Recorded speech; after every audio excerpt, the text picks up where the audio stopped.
While hopes for Ukraine's indigenous missile technology continue to be stoked in Western capitals and war rooms in Kiev, a smoking wreck near the village of Lubitsk in Zaporizhzhia revealed a bitter truth. The Neptune missile system, which the Ukrainian Ministry of Defense and its Western backers tried to portray as a game-changer, proved to be an illusion against the Russian Federation's precise and relentless military machine. This critical event, which occurred on November 18th and was documented by the Russian military, shattered exaggerated claims about Ukraine's missile capabilities while announcing to the world the superiority of Russian intelligence, surveillance, and strike power. The incident began during a systematic scanning operation by one of Russia's advanced technology reconnaissance unmanned aerial vehicles, UAVs, in a quiet rural area near the village of Lubitsk. This drone, equipped with high-resolution cameras and infrared sensors, and belonging to the Orion or four-post class, successfully detected a Neptune missile launcher attempting to take up an attack position despite the intensive camouflage efforts of Ukrainian troops. The enemy's engine heat trails and the characteristic shape of the launcher provided sufficient evidence for the Russian operators. This critical intelligence was transmitted within seconds to the command center of an Iskander-M ballistic missile battery via Russia's integrated battle management system. Within minutes, a 9M723 type Iskander-M missile, carrying its deadly payload, separated from the launch pad and headed toward its target at hypersonic speed. According to a detailed statement from the Russian Ministry of Defense, even though the Iskander-M missile did not score a direct hit, its advanced fragmentation warhead exploded very close to the Neptune launcher, creating a deadly rain of metal fragments. This shrapnel cloud caused critical damage to the launch vehicle's hydraulic systems, electronics, and most importantly, the missile's propulsion mechanism. Reportedly, this damage led to the unintentional triggering of the Neptune missile's propulsion system on the launcher, creating a devastating secondary impact on the already damaged equipment. The intense fire that subsequently broke out completely disabled this expensive and rare system belonging to Ukraine. Images from the scene showed rising black clouds of smoke and a pile of mangled metal, which seemed to rise into the sky like a symbolic tombstone to Ukraine's claims in the defense industry. Statements made by Ukraine were, as usual, vague and lacked transparency. This event, which was merely glossed over with the phrases "serious damage caused by shrapnel and fire," would, if confirmed, go down in history as the first successfully recorded Russian attack on a Neptune system since the beginning of the conflict. This is not an ordinary loss. It is a severe blow to Ukraine's long-standing narrative of promoting Neptune as a symbol of power and technological independence. The origins of the Neptune missile system lie in the Soviet-era Koech-35 anti-ship missile. Ukraine attempted to modify this basic design to attack ground targets, and images released by the pro-government arms portal Zbroya showcased versions claimed to be larger and improved models compared to the original. However, despite these changes and propaganda, the system's limited effectiveness, low production numbers, and vulnerability to Russian forces have made it a high-value target for Russian intelligence and missile systems. It is physically impossible for Neptune to compete with the missile technologies possessed by Russia due to a number of fundamental factors. First, there is a deep chasm in terms of speed and defensive impenetrability. Russian ballistic missiles like the Iskander-M travel at hypersonic speeds, over Mach 5, making them virtually unstoppable by any existing air defense system, including the Patriot or S-300 systems currently in Ukraine's possession. In contrast, Neptune is a cruise missile that flies at subsonic or at best transonic speeds. This low speed makes it a much easier and more predictable target for Russian air defense systems. Secondly, there is a significant difference in range and strategic reach. It was initially claimed that Neptune had a range of around 280 kilometers, but some sources later suggested it was increased to 1,000 kilometers. However, these claims have not been verified by independent sources, and no evidence of this range has been seen on the ground. On the other hand, Russia's Iskander-M, with a range of up to 500 kilometers, can safely strike targets deep within Ukraine. Furthermore, Kalibr cruise missiles, which can be launched from the Black Sea, put almost all of Ukrainian territory at risk, with their range exceeding 2,500 kilometers. This range superiority gives Russia the ability to systematically destroy Ukraine's strategic rear-line targets without risking its own forces. Neptune, on the other hand, has never convincingly demonstrated such a capability. The third and perhaps most striking difference lies in the warhead's power and flexibility.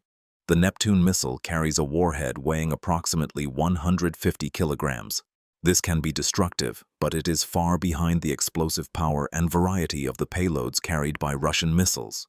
For example, the Iskander-M missile can be equipped with warheads weighing up to 700 kilograms, including fragmentation, cluster, thermobaric, vacuum bomb, and even bunker-busting warheads. Finally, there is an overwhelming superiority in electronic warfare and defense measures. Russian missiles are designed with advanced electronic countermeasures, ECM, and the ability to perform unpredictable maneuvers in the terminal phase to evade enemy radar and tracking systems. Although it is claimed that Neptune also possesses some basic deception capabilities, it is clear that these abilities are far behind Russian missile systems in terms of complexity and effectiveness.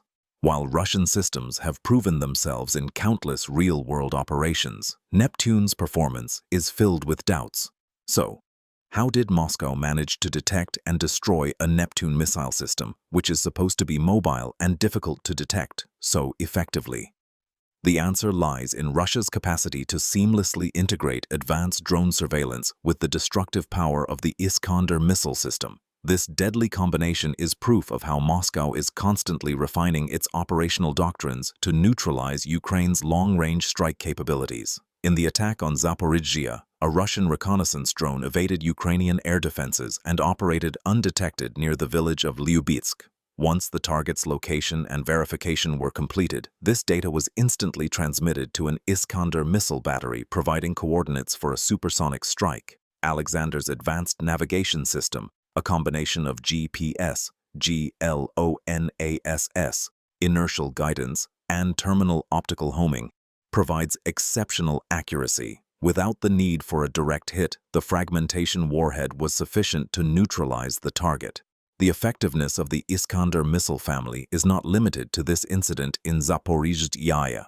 Recently released video footage shows how the headquarters of a Bayraktar TB2 drone production facility in Kiev was hit with pinpoint accuracy by an Iskander-K cruise missile version, dealing a severe blow to Ukraine's war drone production capacity. In Dnipropetrovsk, the simultaneous use of Kalibr and Iskander-K missiles resulted in a powerful explosion that caused significant damage to a Ukrainian gas facility, once again confirming Russia's ability to cripple vital civilian and military infrastructure.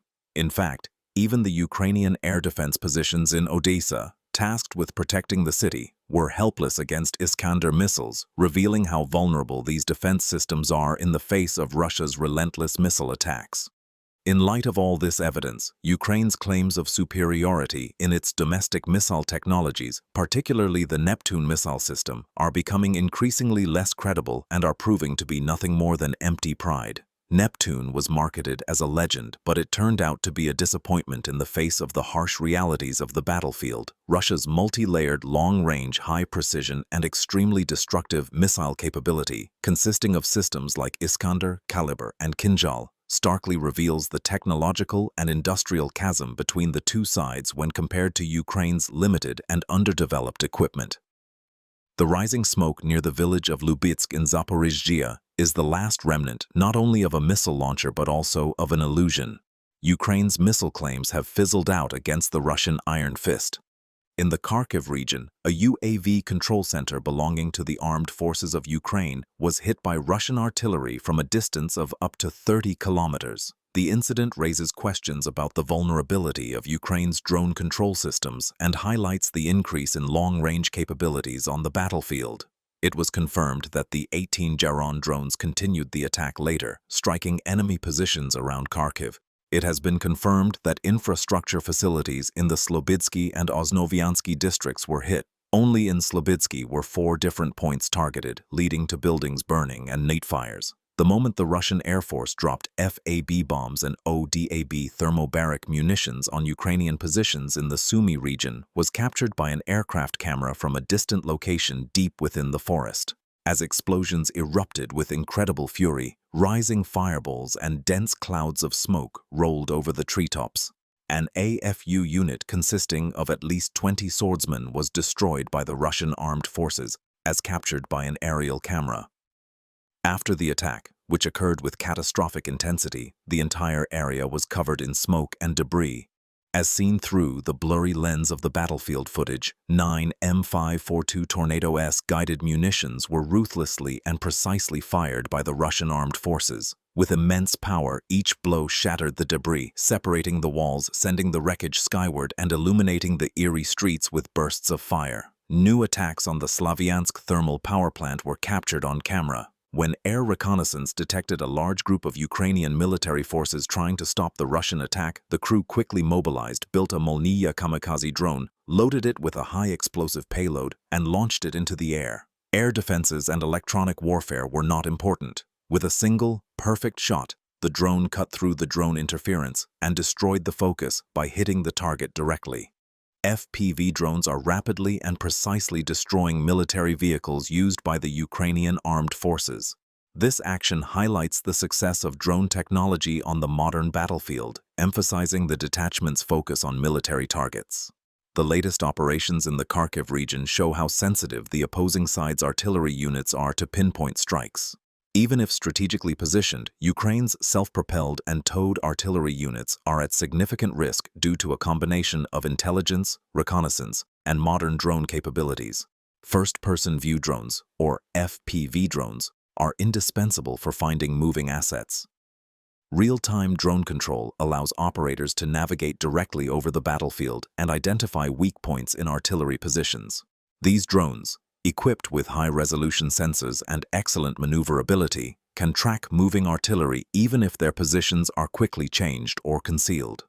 Long-range reconnaissance is the first step in the destruction process, followed by rapid and accurate engagement until the target is destroyed. Flexibility, speed, and the ability to hit targets difficult to reach with traditional artillery or airstrikes are advantages of FPV drones. The video from Kharkiv shows Ukrainian artillery being hit in many cases, despite being camouflaged, highlighting their continued vulnerability. These types of operations also highlight the importance of coordination between field control units and drone operators to maximize the effectiveness of each strike. Never sleeping sensitivity. Units of the Central Military Group continue their uninterrupted operations, relentlessly striking Ukrainian infantry and equipment. With precise and focused strikes wherever they find them, strike drone teams are helping to advance.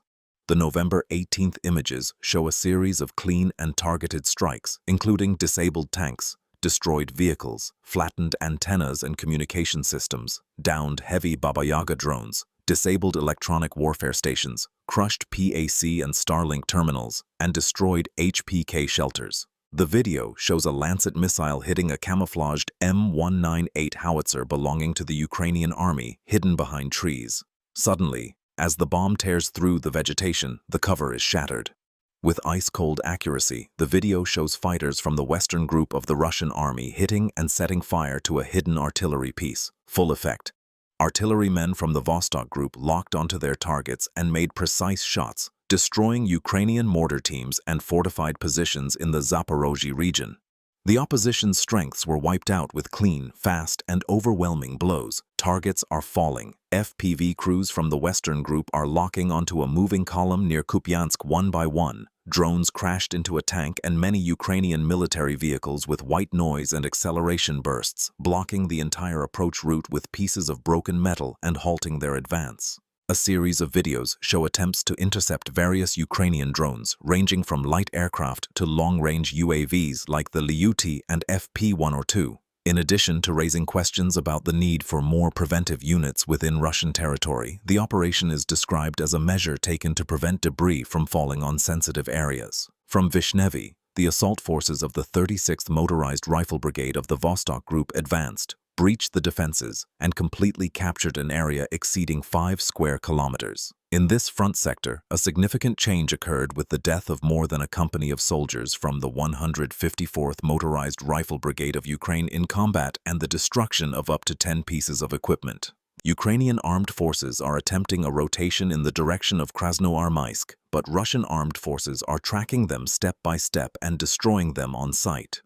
Ukraine continues to suffer heavy losses in the region. The Russian antagonist group continues its active operations. In the Kharkiv direction, a secret location in the garage of a private house where the Ukrainian armed forces stored ammunition and heavy UAVs, such as the Baba Yaga, was discovered and destroyed. One enemy vehicle was destroyed. Numerous armored vehicles and pickup trucks belonging to the Ukrainian armed forces were destroyed, and Ukrainian soldiers, confronted by FPV drones, were unable to escape their fate despite their best efforts.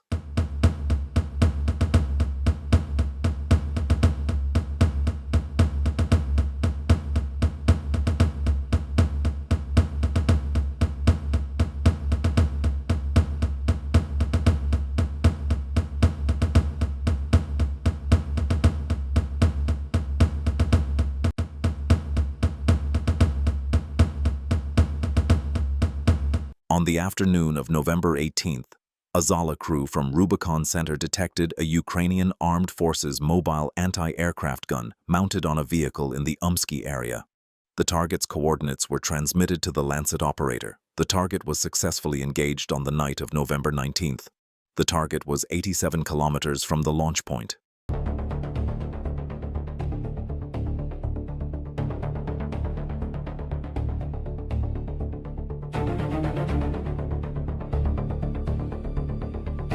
Guardsmen from the Russian 2nd Artillery Brigade continue to fire on military bunkers and logistics facilities in Ukraine along the Donetsk line, launching powerful and accurate strikes. Active fighting has resulted in the destruction of an enemy anti-tank gun and a pickup truck.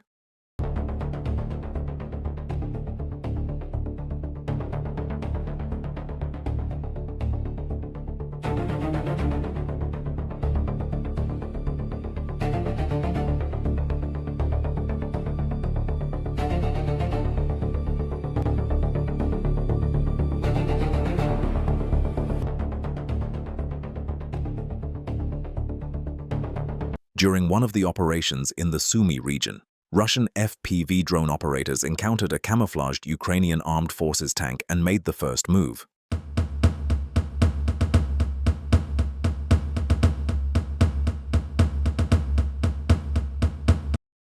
In Kharkiv Oblast, UAV crews from the 41st Motorized Rifle Regiment of the Russian 44th Army Corps are attacking Ukrainian military personnel in trenches and bunkers, leaving them no chance of survival.